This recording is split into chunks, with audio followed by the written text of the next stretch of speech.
discuss the differences between serum and plasma. So the first point under serum is, serum is an amber colored protein rich liquid which separates out when blood coagulates.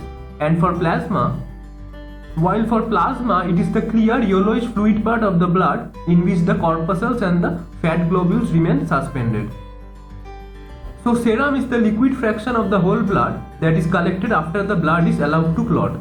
The clot is removed by centrifugation and the resulting supernatant designated serum is carefully removed using a Pasteur pipette. So if you are wondering what a Pasteur pipette looks like, this is how the Pasteur pipette looks like.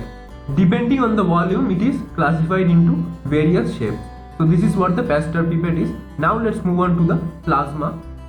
So plasma is produced when blood is collected in tubes that are treated with an anticoagulant. The blood does not clot in the plasma tube. The cells are removed by centrifugation. The supernatant designated plasma is carefully removed from the cell pellet using the Pasteur pipette.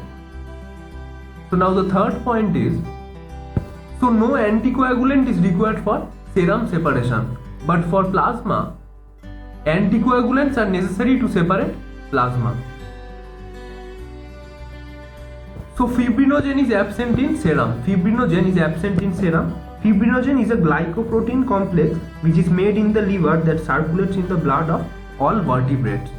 So this is absent in serum. And for plasma, fibrinogen is present in plasma. So serum includes proteins, all electrolytes, antibodies, antigens, hormones and any exogenous substances, example drugs or microorganisms. Serum does not contain any white blood cells, that is leukocytes, red blood cells, erythrocytes, platelets or clotting factors.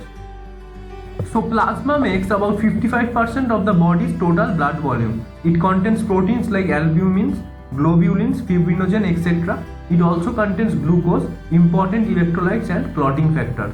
The blood cells remain suspended in this blood plasma.